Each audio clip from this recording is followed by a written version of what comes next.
Hey friends, it's Sophia Ng, and this is the Call to Farms podcast. This episode is about intention, what it really looks like, what it feels like when someone commits their life to doing one thing with care, consistency, and soul. Today, I'm talking with the author, Jonathan Stevens, the baker behind the Hungry Ghost Bread in Northampton, Massachusetts. He's also the author of the Hungry Ghost Bread book, which won an Indies Award in 2024. It's a beautiful book that's part recipe collection, part meditation, part poetic devotional to sourdough. But more than all of that, Jonathan is someone who lives with full intention, and you are going to love to hear his story. Every day, he wakes up and tends to wild microbes. He builds and feeds fire. He sources local grains grown and milled just down the road, and he shapes hundreds of loaves by hand. And then he offers them, still warm, to a community that lines up sometimes faster than the oven can keep up. That's not just a job. It's his rhythm and his practice. And what really strikes me about Jonathan's work is that it's not performative. It's not about scale or hypes or clicks. In fact, when I asked him how many loaves he makes a day, he said, I genuinely don't know. I don't count. Because it's about presence, precision, respect for the grain, for the craft, for the land, and for the people that he serves. Jonathan doesn't just make bread, he embodies it. And in this conversation, Jonathan and I talk about what it means to be a servant of the grain, why bread, made well, is still central to culture and health, and how the sacred shows up in ordinary things like heat, flour, time, and trust. So whether you're a baker, a grower, a fermenter, or just someone trying to live a little more aligned, this episode is a quiet invitation to remember that how we do something really does matter. So let's step into the fire and meet Jonathan Stevens. Oh, Jonathan, it's so awesome to have you on our show. Thank you so much for your time. Thank you, Sophie. I'm delighted to be here. Jonathan, I heard about you from, we're both Chelsea Green authors, but I was just at a conference with Daryl, and I had talked to him about what his favorite books were. And he said yours was his favorite, the Hungry Ghost Bread book. Wow. This one here. This one came out last year in 24. But not just that, he sent me a link to a video, a YouTube video that you have, where it shows, honestly, I watched it and just fell in love with the beauty of bread making and how you took us from your day in the life of being a bread maker and how much heart, love, and intention you put into your bread making. But before we start, I just wanted to give you an opportunity to tell our folks a little bit more about you. Sure. As you said, I'm just a bread baker. I run a bakery with my partner, Cheryl. She does the hard work. She actually runs the business. She keeps us afloat. And I get to bake the bread. We have a little retail shop we've had for almost 22 years in a little college town called Northampton, Massachusetts. Our landlord is Smith College. Okay. And so we're a neighborhood bake shop. And I bake bread throughout the day. We've got a little pastry department in the back. And that's about it. Our retail space is extremely small. We don't have any sit-down tables or anything like that. And we run out of bread all the time now. In the old days, I used to have to figure out how to give it away. And now I have to figure out how to keep up. It's a good problem to have. It's a pretty good problem. It can be stressful. Yeah. And some of our forgiving customers just say, hey, I'll come back in an hour or something. And some people come in and they wonder if we're a front for a money laundering event, which I can assure you that we're not, because we don't really make that much money, which is often the case for doing something you really love and doing it with a lot of intention, a lot of care. Yeah. And that's true for most things, and it's certainly true for food, and particularly true for bread. That is, bread is considered the staff of life and Most people want to eat it every day. Certain parts of the world, you eat it 3 times a day, and it makes up most of the carbohydrates and even sometimes the protein of what you're going to eat that day. But very rarely do people become wealthy baking bread. And that's just as well. Many bakeries in America basically make money on caffeine and sugar and bake a few kind of symbolic loaves. And that's how they get by. I didn't notice that for years. And we forgot to put in a coffee maker, and we don't have sit down space, and we don't sell that much sugar. We're just focused on making good food. And we've been at it for a long time. And it's a good way to be part of the community and to help feed people. But it takes a lot of focus and a lot of attention. We're open 7 days a week. And that is basically because the systems we work with, the natural systems we work with, have a certain momentum. And you have to maintain that momentum. And what I'm referring to particularly is both the sourdough starter, which is leavening in all of our breads, and the heat in our wood-fired oven. And those are plates that are spinning on these little sticks, and you have to keep them spinning.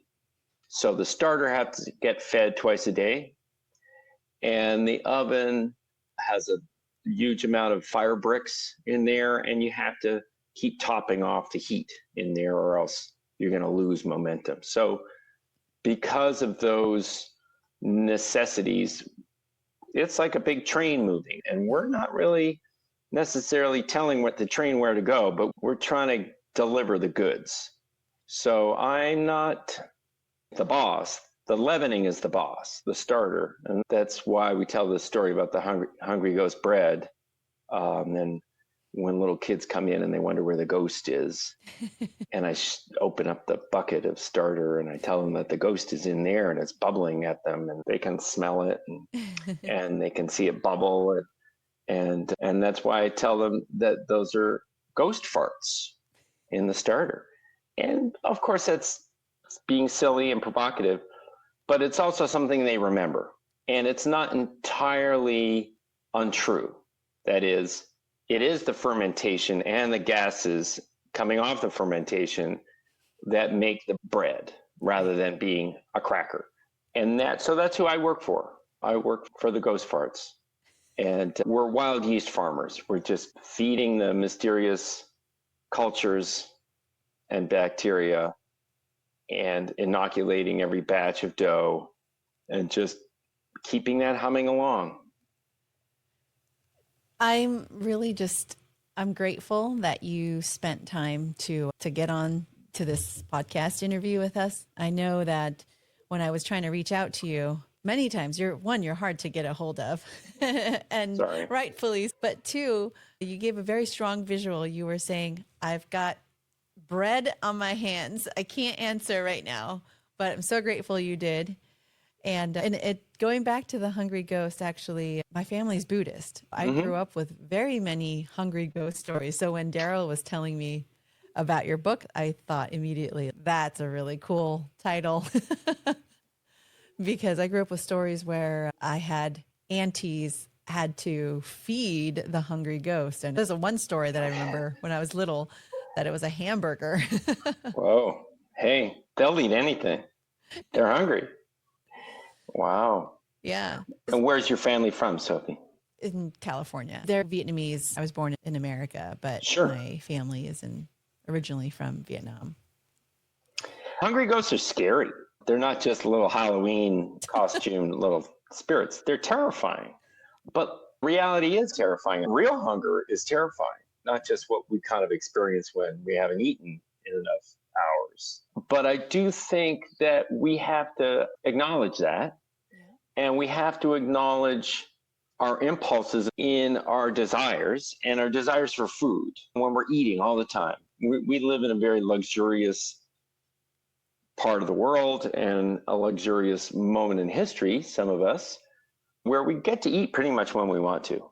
But even then, we need to wonder, why are we eating right now? Do I need to eat?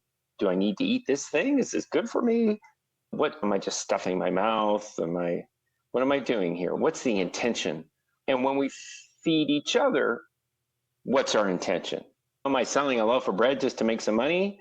Or am I trying to pass on something that's full of nutrition and that holds some of the spirit of the farmer who grew the wheat and the miller who milled the flour, or a mix of all those things? So those hungry ghosts are the shadow side of the bounty that we like to invoke a lot in our stories about food.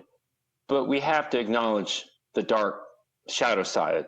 And I think that's really important. Just today, actually, I came across a story, a kind of a hungry ghost story from Greek mythology, where Demeter, who of course is the goddess of agriculture, she gets angry at this king, this Myrmidon king who cuts down a sacred grove. And she calls on her opposite sister, Lemos, to curse the king. And he basically falls under the sway of, he becomes a hungry ghost. And he starts selling everything he can to get food. And he just eats and eats until he finally sells his daughter as a slave, which is a pretty shocking thing to do. But it really struck me that, of course, many cultures around the world have dealt with starvation and with the spiritual poverty of rich people who can't get enough. Yeah. And just that Demeter, who's of course looms large in the bread world for some of us, would also invoke that spirit. That seemed profound to me. Yeah. Well, that's a really cool story. I remember growing up, I wasn't allowed to leave the dining room table until we ate every single grain of rice. And if you had one grain of rice in your bowl, we wouldn't be able to leave. Right. And my parents always said it was almost a bad luck kind of thing where you have to finish everything because that's all we had.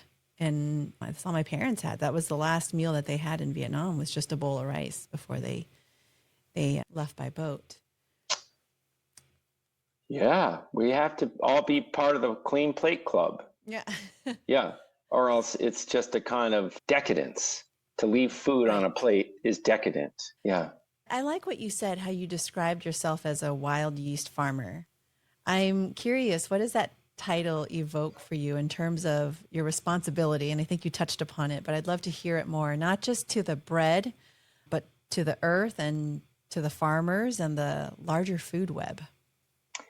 Yeah, I think it's an acknowledgement of the fact that bakers need to be a little more humble than I think they often are. And not only acknowledge, again, that the farmer and the miller have done a lot of the work here already, and we're just finishing it off. But the real work is being done on a microscopic level that we can't even see. And so that's just put things in perspective. I'm just feeding water and flour to this bucket of wild yeast and bacteria. And yeah, I do some manipulations, but I'm collaborating with those forces that I can't communicate with verbally, but I can certainly observe it and touch the dough and get into the rhythm of what the dough is doing, how the dough proofs and ferments, and when it's ready to get shaped and when it's ready to get baked and when it's done baking. All those things, I'm just a conduit. I'm trying to do my part, but it's just a part. Yeah. I love the recipes in your book. And I've already started to dog ear some of them. But also, you don't just have stories and recipes in your book. You also have poetry in here. Can you tell me how you blend and how that all works? Sure. There's a joke that isn't always funny around the bakery, that basically the bakery is a front for a vanity press project, and that it's my secret way of getting published as a poet. We put poems on the back, we have these little flyers that we put in with the loaves of bread into a paper bag that have, on one side, it has our bread schedule, so days of the week and what loaves we have. And on the other side, we put a poem. And we've been doing that for 22 years now. And it changes every 2 to 3 weeks. I don't put my name on the poem, that would seem silly. But it's basically a way to integrate poetry, again, in a somewhat humble way on a daily basis. That is, you don't have to read it. I'm not going to ask you. There's no test. I'm not going to say, hey, did you read the poem? Did you like it? Or did you even notice it? It's just read it if you want to. Don't read it if you don't want to. It's fine. It's not exalted. It's not framed on a wall or in a magazine or something. And what's funny is that for years, people will come in and they say, hey, my goodness, there's a poem on the back of this thing. I never realized that. I've been getting these things for years. I just put them in the recycle. Who wrote those? Conversely, there are a couple of customers who will come in and say, there hasn't been a new poem in 3 weeks. What's the problem? I'm waiting for the new poem, which is charming. So it's just a way that we've worked it in.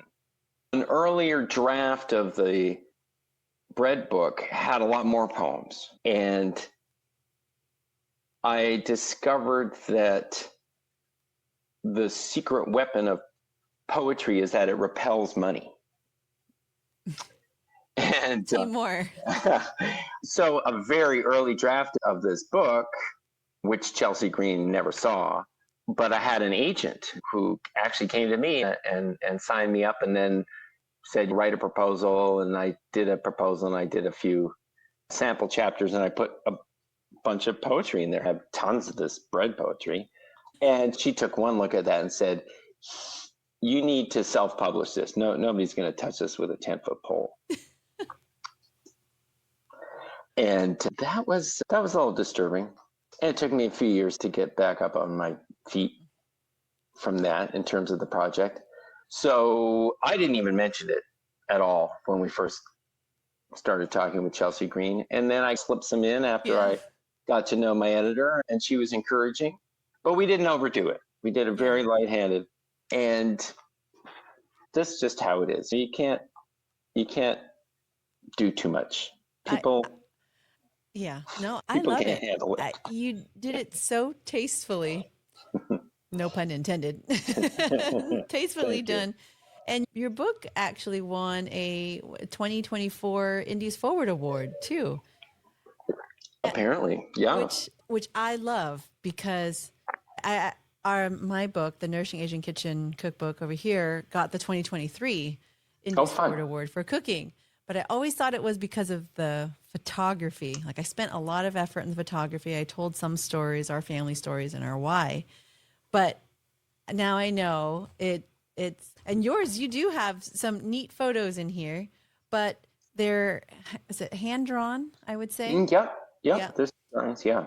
Yes. And they're beautiful, but it's the content. And I think your poetry is what made it. And I think that you should, whether you self-publish or publish another book and sneak some more poetry in there, I think it would be a beautiful thing. Thank you. We tried, actually 10 years ago, we did a little self-published book of bread poems. Actually, I have a copy of it here. Oh. And they're all on the website, actually. So it's photos. There's kind of like home movies. The photos that like my son took mostly and I took. And then there's a bunch of poems in there. But we basically put the book up on the website. So you can go to hungryghostbread.com and there's a place to look at the poems. I didn't catch it on your website. I'm sorry. When I got to your website, all I saw was the delicious bread and then was wondering how I could order it. But it seems to be I need to come visit you in the store and stock up on all the sourdough bread. Or make it at home. That's what it's for. We do. Yes, that's true. But I think the thing that's so special about what you've created at Hungry Ghost Bakery and your bread is how much intention you put into it. And I think that's what draws people. That's what draws me more so than just the recipe. I feel like, yes, I could create it, but what a special trip it would be if we could come out there and visit. And I love it because one of the things you said was if you make it with the right intention, then it's a gift. And one of the things that you said in your video was, yes, sure, yes, I do charge, but that covers the cost of the materials. But I'm actually giving our customers, those that buy it, the gift of all of the intention that you've created for the bread. And there's the love you can see, the care that you've put into it, the thought even behind it. It's just so beautiful. I feel like in the world of technology and AI, in the world that we live, we have our devices, but it's just, we're so disconnected, and especially around our food. It's the number one reason I chose to be a baker, honestly. We all have choices. Some of us were lucky enough to have a lot of choices about what we think we're going to do when we're young people. We try this out or that out. I might be an academic, or I might do this, or I might do that. And the choice to actually get my hands in a living substance and help craft it and then be able to pass it along as sustenance to other people, that was no accident. That was very conscious. And it took me, honestly, decades to get there. I didn't really land there till I was almost 40. There were a lot of detours along the way. But the beauty of being in an environment where it's hands-on and there's no danger of being displaced by AI. It's severely analog. It's beautiful. Right. And our space is wacky. People walk in, when they walk in for the first time, there's basically two reactions. Some people go, oh, wow. And some people go, what is this place? Because the music is loud and it's often jazz or opera or something that I feel like listening to at that moment. And it's a little chaotic, and you can see right into the oven, and the mixer is going, and people are shaping dough, and there's a lot of stuff going on. It's real life. And people aren't so used to that anymore. Why do you think that is? As you said, everything's becoming virtual. Though we have the beauty of being able to connect like you and I are connecting right now, which is wonderful. If this is the only way people connect with each other, that becomes a problem. Yeah. So during COVID, during the pandemic, I just felt so grateful to be able to keep doing my job. I didn't have to go anywhere. I didn't have to be confined to my house. We pivoted and we made one of our windows a takeout window. And that's all we did. And we could just keep baking bread. And I was very grateful for that. Yeah. I can't bake bread via Zoom. Yeah. I love what you're saying. And what I was doing some research, you said that all of your flour comes from the Northeast, right? So you have this regional commitment. And how do you think that maybe has changed the way you bake and think and relate to your community? Most of my flour does. It's a struggle sometimes, but I think it also comes down to, again, a luxury. Too many of our food products, of course, come from all over the world.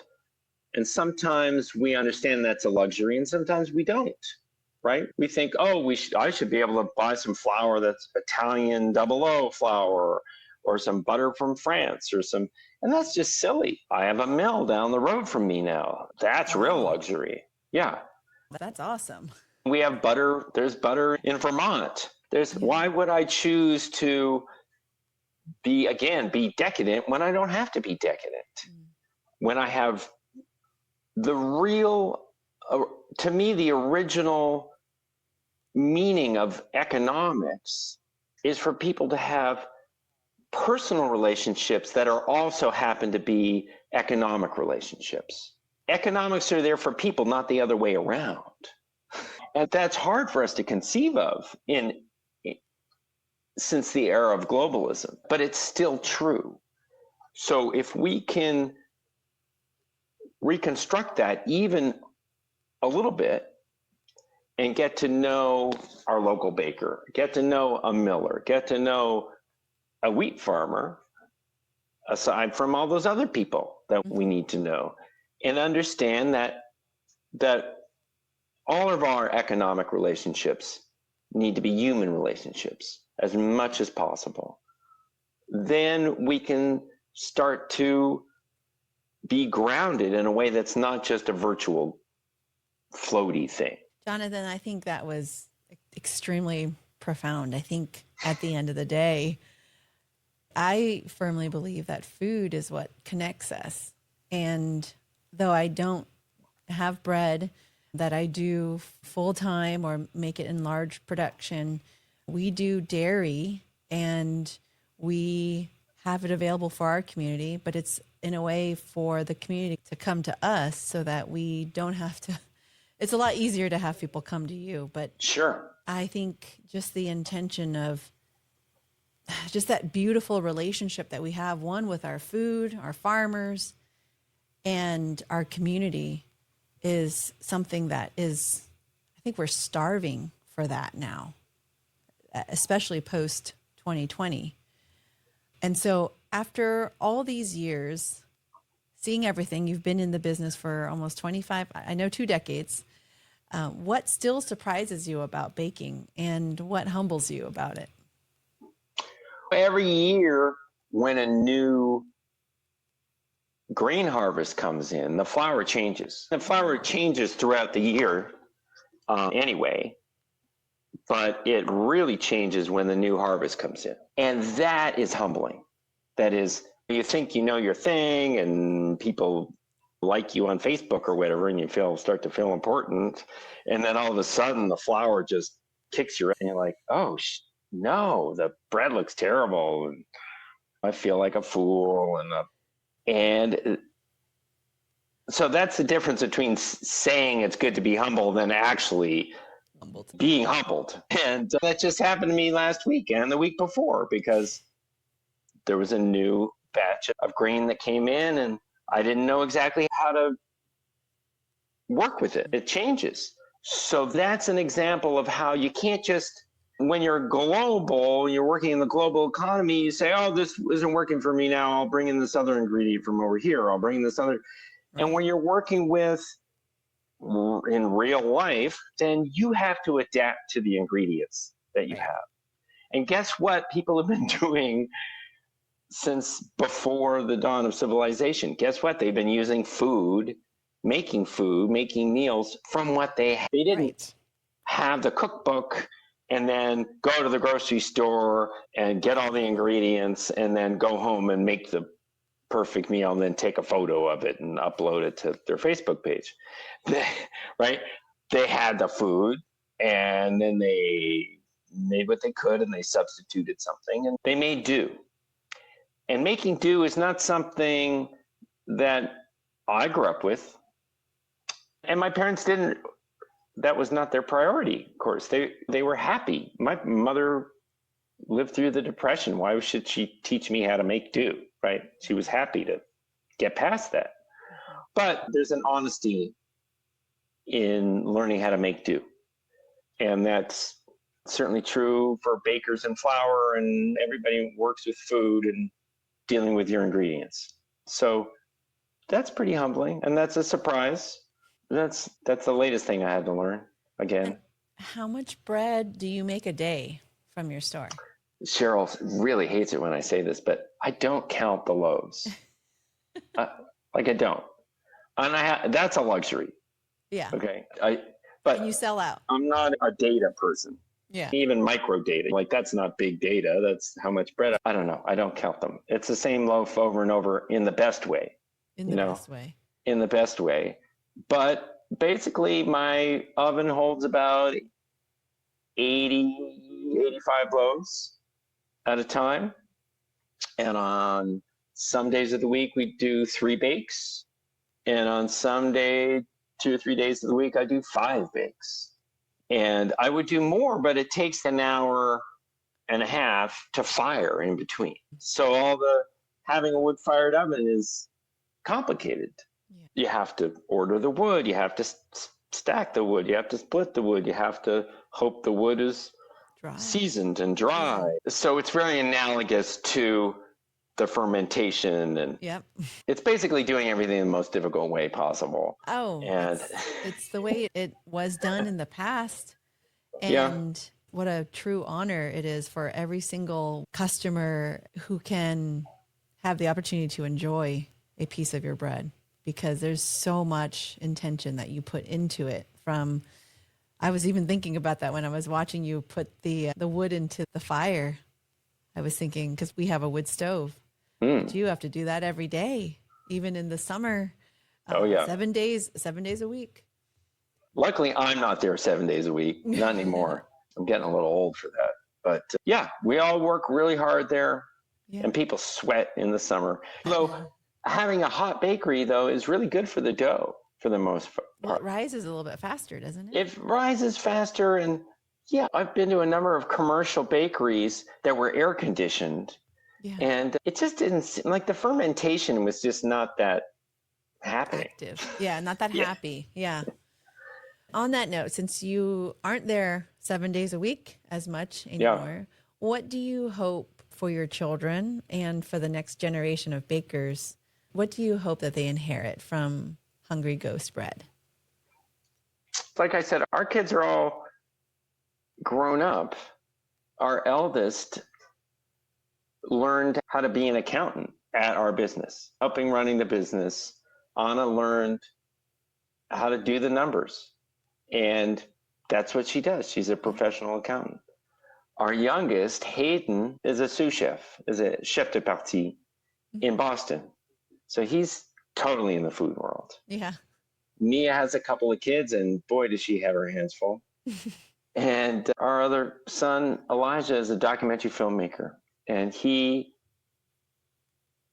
it doesn't come out of the food world so much, but he takes that intention and understanding cause and effect and bigger context.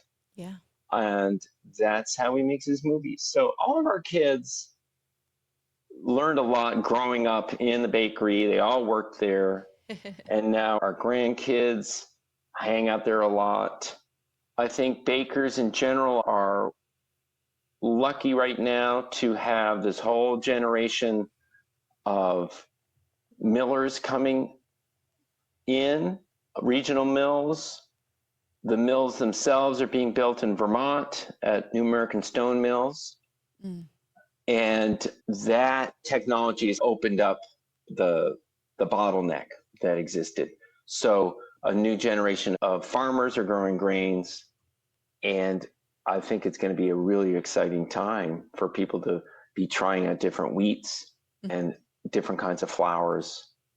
And it's just, I think people need to understand that every town needs a bakery. Yeah. They need to support their local baker. People aren't nobody's making real money doing this. And people need support.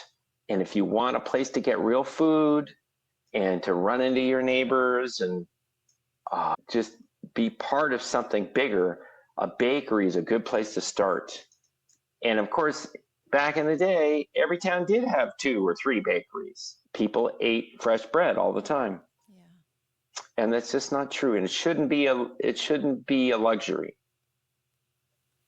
Yeah, that's absolutely right. You're right.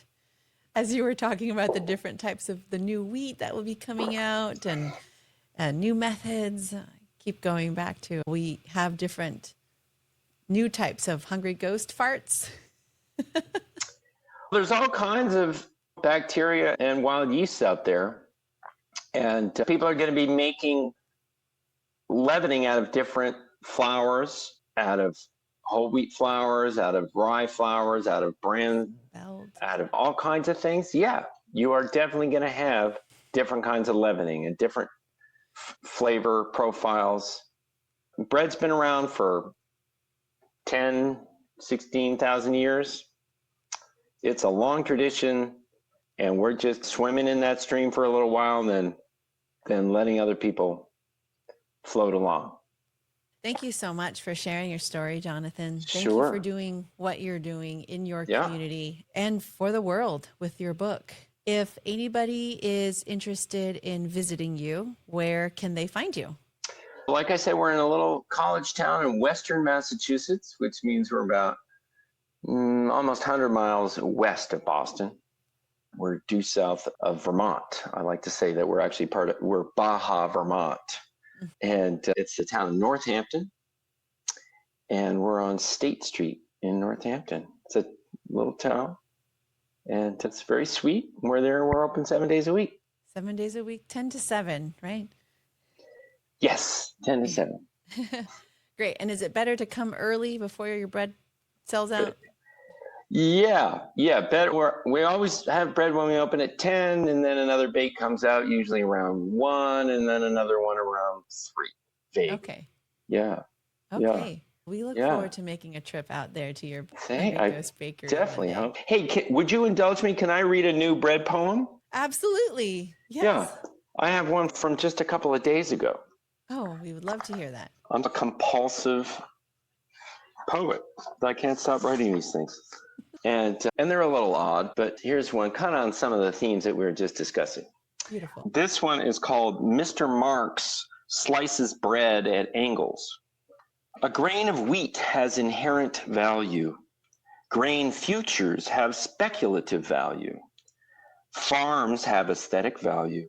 Combines have functional value. Millstones have instrumental value. Flour has nutritive value. Mixers have use value, and dough has transitive value. Ovens are the means of production, and loaves are the end product, unless, of course, they're not.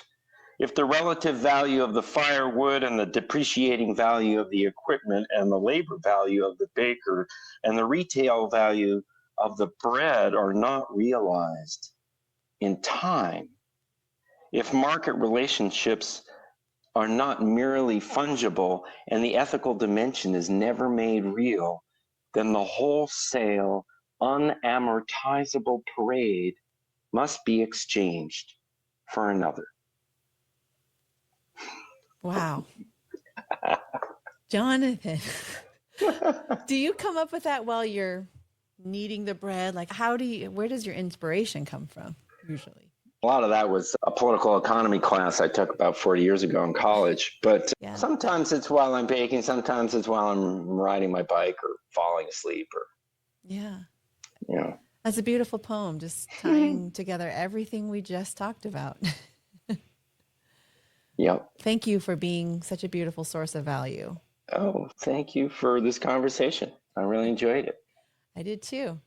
And if you're interested, check out the Hungry Ghost Bread Book by Jonathan Stevens. You can get this on Amazon or on his website, and we'll have the link below.